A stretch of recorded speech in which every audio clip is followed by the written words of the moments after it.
সারা জীবনে যে ঘুম পাচ্ছে বলে বলেই তো লাইফটা শেষ করে ফেললে। পরীক্ষা আছে আজকে থেকে, যদি চিন্তা করি আজকে কত 26 তারিখ না, তাহলে এই পাশে আর 4 দিন, ও পাশে আর 30 দিন, 34 দিন আর 5 দিন, আর 39 দিন বাকি আছে। এই 39 দিনে পড়তে হবে কতগুলো সাবজেক্ট জানো? পড়তে হবে কতগুলো সাবজেক্ট?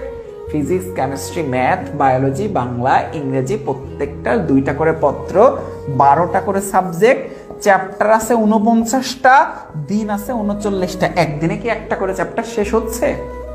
শুধু বই পড়া লাগবে তা কিন্তু না, টেস্ট পেপার সলভ করা লাগবে, মডেল টেস্ট দেওয়া লাগবে, যেগুলোতে সমস্যা আছে সেগুলো রিভিশন করা লাগবে।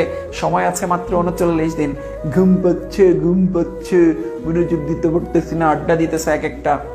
এরকম করে করে লাইফটা যখন শেষ হয়ে যাবে, তখন যখন এইচএসসি রেজাল্ট খারাপ হবে, বুয়েটের রেজাল্ট দিবে, মেডিকেলের রেজাল্ট দিবে, ঢাকা ইউনিভার্সিটির রেজাল্ট দিবে, কোথাও চান্স হচ্ছে না, আমার কপালটাই খারাপ, আমার সাথেই শুধু সবসময় এরকম কেন হয়, মানে সবসময় আমার সাথেই কেন আল্লাহ, বারবার আমার সাথেই কেন? তো পড়াশোনা করবে না, তোমার সাথে হবে না তো কার সাথে হবে? তুমি যদি ওইভাবে পরিশ্রম না করো, তুমি যদি সঠিক সময় সঠিক পরিশ্রমটা না করো, তো কপাল তো তোমারই পুড়বে, তাই না? এই মুহূর্তে যারা মনোযোগ দিয়ে পড়াশোনা করতেছে, কপাল তো তাদের পুড়বে না, কপাল পুড়বে তোমার। ঘুম পাচ্ছে, মনোযোগ দিতে পারতেছি না, মাথার উপর দিয়ে যাচ্ছে। এই টপিক যদি মাথার উপর দিয়ে যায়, তাহলে 9-এ না, ক্লাস 1-এ ভর্তি হওয়া লাগবে তোমাদের সবার। ক্লাস 1, একদম সত্যি কথা। এইসব টপিক যদি মাথার উপর দিয়ে যায়, তাহলে বেসিকে কত ঘাটতি আছে সেটা মানে বুঝে নাও। বলতেছি যে এই টপিকের সিকিউ এমসিকিউ সবগুলো আমি ধরে ধরে সলভ করাবো। কেমিস্ট্রি প্রথম পত্র দ্বিতীয় পত্র সবগুলো সিকিউ এমসিকিউ ধরে ধরে পড়াবো।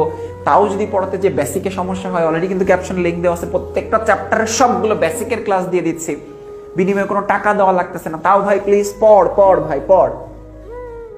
মানে তোমার লাইফটা যদি সুন্দর হয়, তাতে আমার লাভ হবে না, লাভ হবে তোমার এবং তোমার বাবা মায়ের। এতদিনের কষ্ট, এতদিনের পরিশ্রম, এতদিনে তোমাদের পিছনে টাকা ইনভেস্টমেন্টটা, সেটা সার্থক হবে।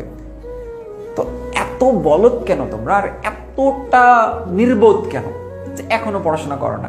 আগামী বছর এই সময় 2023 সালের এই সেপ্টেম্বর মাসে চাইলেও কি বুয়েটে ভর্তি পরীক্ষা দেওয়া যাবে? চাইলেও কি তুমি মেডিকেলে ভর্তি পরীক্ষা দিতে পারবা?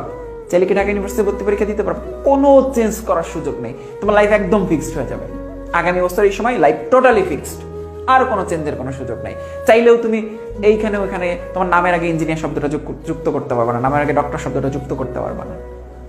তাহলে যদি সুযোগ থাকে আর মাত্র এই কয়েকটা মাস, তাহলে কেন এখন আমি পরিশ্রম করতেছি না? খুব কঠিন হবে কিন্তু 39 দিন 49টা চ্যাপ্টার, 12টা সাবজেক্ট রিভিশন দেওয়া অনেক কঠিন। অথচ আমরা এত ডেডিকেটেডলি ক্লাসগুলো নিচ্ছি, সেই ক্লাসগুলোতে তোমরা অংশগ্রহণ করো না। সফলতা তোমাদের জন্য না, সবাই তোমাদের জন্য এত এত দোয়া করতেছে, তুমি পরিশ্রম না করলে সে দোয়া কবুল হয়ে তুমি একদম ডিএমসিতে ফার্স্ট হয়ে যাবা। এত সহজ না, লাইফ আসলে এত সহজ না।